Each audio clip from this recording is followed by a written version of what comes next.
Hello class and welcome back to COMM 1085. We are in our last week of lessons. So this will likely be the last video that I will be making that will accompany a PowerPoint.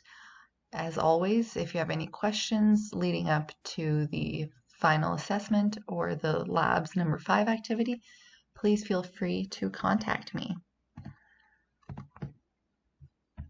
This week we will be talking about labs activity number 5, which is due by this Sunday.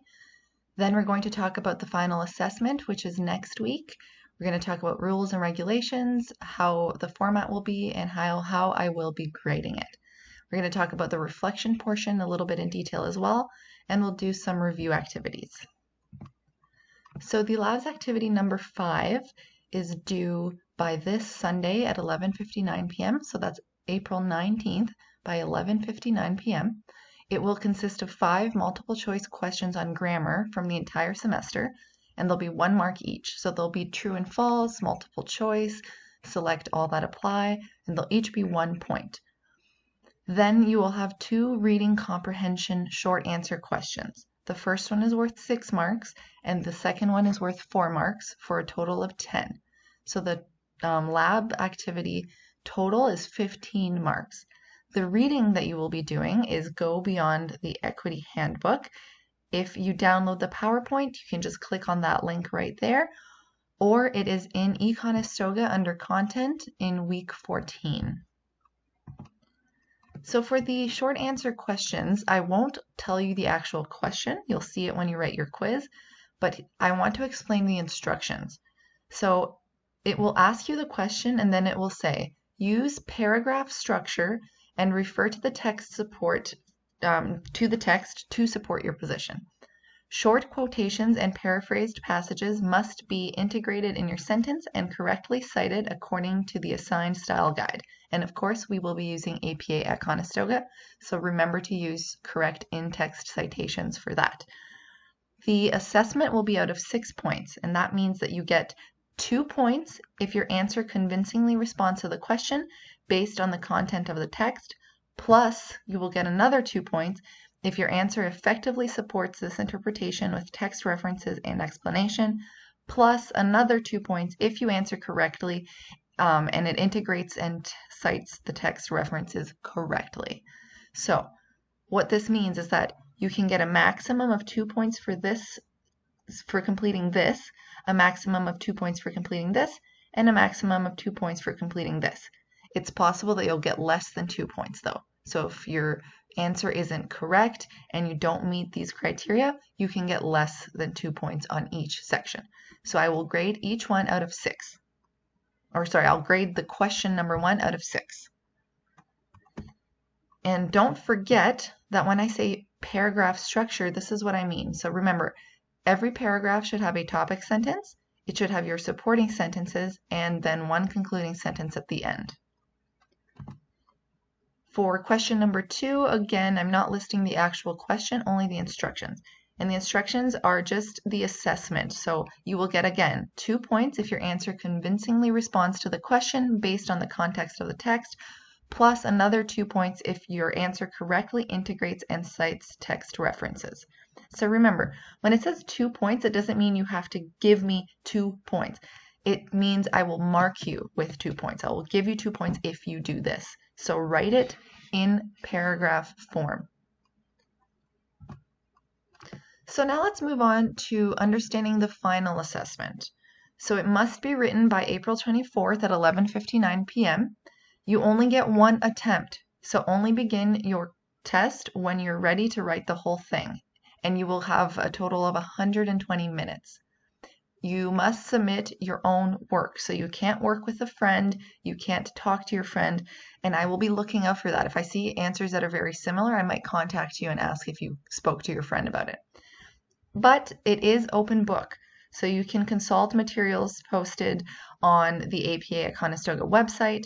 You can use class materials that we have on eConestoga. You can look at your learning logs from the past and any notes that you've taken from our readings. And of course, you can refer to the reading itself. So I recommend having the reading open before you start your final assessment. or sorry, actually, for the final assessment, we won't need a reading, but it will refer to other readings in the past. So if you don't remember all the readings that we did in class, it's okay to open them up before the test starts so that you have a refresher. So the format of the final assessment will be 2 parts. The first will be a knowledge check, and the second will be 2 paragraph length reflections. It's open now, so you can start whenever you want, but you have to do it in one sitting. So it will stop being open on April 24th at 11:59 p.m. You have 120 minutes, and it is under your Econestoga quizzes. So the knowledge check are 4 questions randomly selected from a bank of 8. So that means that there are 8 possible questions that you'll have, but you'll only be given 4 of them. And that means that your questions will not be the same as your friends. They will be true and false, multiple choice, multi-select, which means the student must select all that apply to receive the point, and they will be a total value of 5 points. The reflection is 2 questions, prompting you to reflect upon your work and progress throughout the term. Responses should be presented in full sentences using principles of paragraph structure and development, which means topic sentence, supporting sentence, sentences, and a concluding sentence. And the total value is 8 points. And it will be graded holistically. So that means I will look at the whole paragraph to determine your grade, not just section per section. So the knowledge check will cover academic reading and writing fundamentals, so how to apply audience and purpose in academic reading and writing from one of our first weeks. We'll cover distinguishing between thesis, topic, purpose of a text, identifying function of transition words and phrases, and then we'll also cover integrating text references. So how to identify when text references are required, assess credibility and appropriateness of sources, distinguish different kinds of supporting material, distinguish effective paraphrase from a flawed paraphrase, identify correct application of in-text citation guidelines, and identify correct application of reference page guidelines. The reflection paragraphs are an integral component of the learning process. The interpretations we make about our own learning experience can help us to change habits, correct errors, and solve problems that will make our next learning experience even more successful. So to put it another way, reflection represents the thread that makes continuity of learning possible. And that was written by Rogers, and here's my in-text citation for where I got that. And for this reason, reflection and self-assessment have become increasingly common components of best practice guidelines in the workplace. So doing a self-reflection is actually teaching you skills that you'll use in future classes as well as in the workplace. So, true or false? Self-assessment and reflection activities only help students who have scored highly on their assignments. And the answer, of course, is false. Research shows that while all students show achievement gains, the largest gains accrue to the lowest achievers. So if you start off not doing very well, through self-reflection, you actually learn how to become better. True or false? Student achievement improves when students are given opportunities to reflect on and assess their own performance. And of course, the answer is true. Dozens of studies conducted at all levels of instruction offer evidence of strong achievement gains in student performances as measured by standardized texts. The effect of self-assessment on student achievement is some 4 to 5 times greater than the effect of reduced class size. Few interventions in education come close to having the same level of impact as self-assessment. So studies have shown that self-assessment actually plays a huge role in student success. So how to prepare for the reflection component of the final assessment. So review and then consider the following components of the course. The learning outcomes discussed in week 1 and located in the course outline, the assigned readings, your work and your instructor's feedback on the following assignments: critical reading, analytical writing, persuasive proposal, comprehensive outline. The overall experience of developing the research project and your satisfaction with the final product, and the characteristics of paragraph structure and development.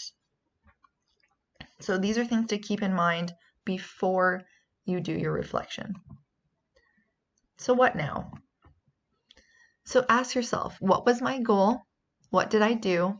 What was I feeling? What went well? And what went poorly? Next, ask yourself, so what? What was important? What knowledge can inform me? What did I learn about myself? And 3, now what? What can I do to improve my knowledge? What can I do to improve my skills? And what can I do differently? So these are important questions to keep in mind. So the reflection paragraphs will be assessed on organization, style and tone, content, and standard English grammar, spelling, and punctuation, according to the following holistic guides. So I'm not going to read the whole thing. I'm just going to read how to get a 7 or an 8 on this. So you need to provide clear and concise organization with effective transitional links. Support and explanation is evident, and there are no major errors in mechanics, including spelling. The student fully follows the instructions. So that's how you'll get full marks on this reflection section. So let's do some review. Let's think about purpose, audience, and thesis. What characteristics can we use to describe or define a potential audience? Select all that apply. Age, level of education, professional knowledge, professional experience, native language, cultural history, and gender. And the answer is all of these characteristics, either alone or in combination with each other, could potentially help us to understand our goals as a writer and shape our reading of a text. So all of these items influence how we define a potential audience. What clues in the text might lead us to identify the audience? Select all that apply. The level of sophistication in the vocabulary and sentence structure, the focus of the topic, for example, who might be interested in or affected by that particular topic, the publication source, for example, who is most likely reading the newspaper, magazine, journal, website, etc., in which the text originally appeared. So the answer again is any of these characteristics alone or in combination could potentially help us to understand who this reading was primarily intended for. Which of the following statements best represents a thesis? A. Guardians of the Galaxy Part 2 is better than Guardians of the Galaxy Part 1. B. Guardians of the Galaxy Part 2 is about a group of characters on a wild space adventure. C. Guardians of the Galaxy Part 2 wants to entertain viewers. When we say what we think about a topic, we are expressing a thesis. A thesis statement states an author's position on a topic and can be identified as the idea that needs to be supported by evidence, examples, and explanations. So A actually gives us a thesis because it takes a stance on a topic. Which of the following statements best represents a topic? So again, A. Guardians of the Galaxy Part 2 is better than Guardians of the Galaxy Part 1.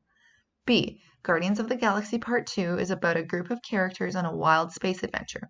Or C. Guardians of the Galaxy Part 2 wants to entertain viewers. So B. Guardians of the Galaxy Part 2 is about a group of characters on a wild space adventure. When we say what a text is about, we are looking for its topic. Understanding the text topic allows us to identify the general context of the discussion, which might also help us to make connections with information we already have on the topic. Which of the following statements best represents a purpose?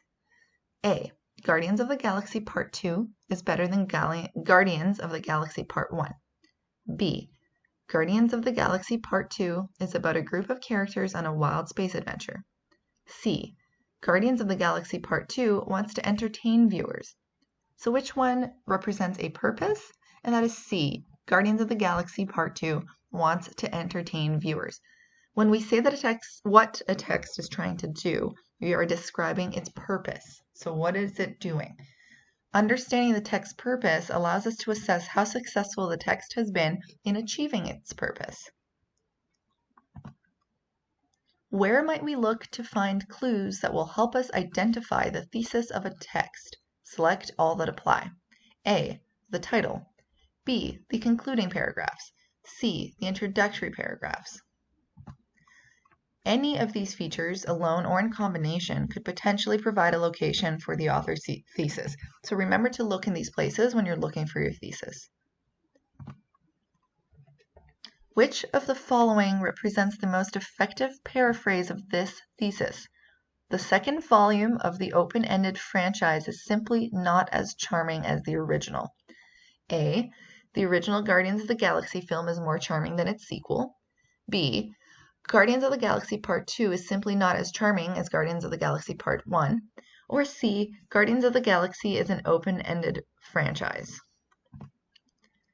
So A, the original Guardians of the Galaxy film is more charming than its sequel. An effective paraphrase should retain the main ideas of the original text without duplicating its phrasing and sentence structure. So now let's talk about paragraph development. Which of the following statements represents the most effective topic sentence for the paragraph displayed on your page?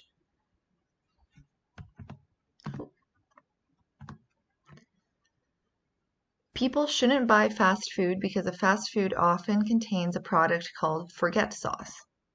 B, fast food used to refer only to hamburgers and pizza, but today consumers can choose from a wider range of fast food options, many of which are actually quite nutritious. Or C, many fast food chains make their profits from adding a special ingredient called forget sauce to their foods. And I recognize that we actually don't have the paragraph on our page, but if you're curious, the answer is C.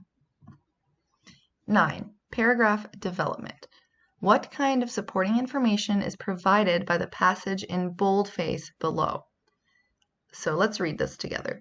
Self-driving cars have been a contentious topic for years now, and recent deaths supposedly caused by this emerging technology have only fueled debate.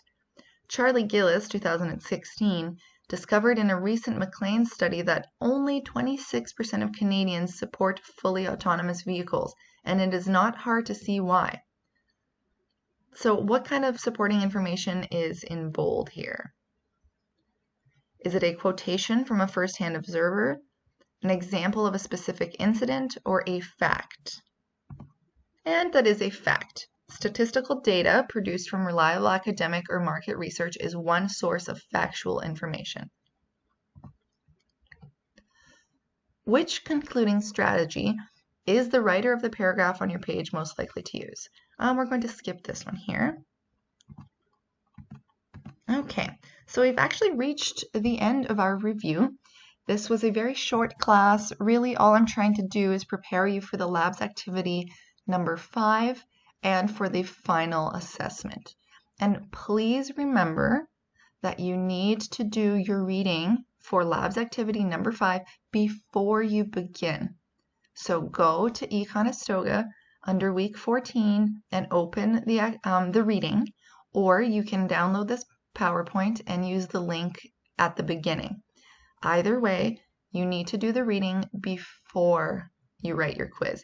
And there's also a document on eConestoga that has some prep questions for the quiz. You can do that if you want. It will just help you have a better approach to the text, but you don't have to do it if you don't think it will be useful. And don't forget to read through all the provided tools under week 14, as well as your online learning course shell, because that will have more help as well. And as always, if you have any questions at all, please reach out to me by email. And remember, don't use the eConestoga email, use your Outlook email that ends at conestogac.ca. So have a great rest of your week, and I really hope that everyone is safe and healthy and that the rest of your semester goes smoothly.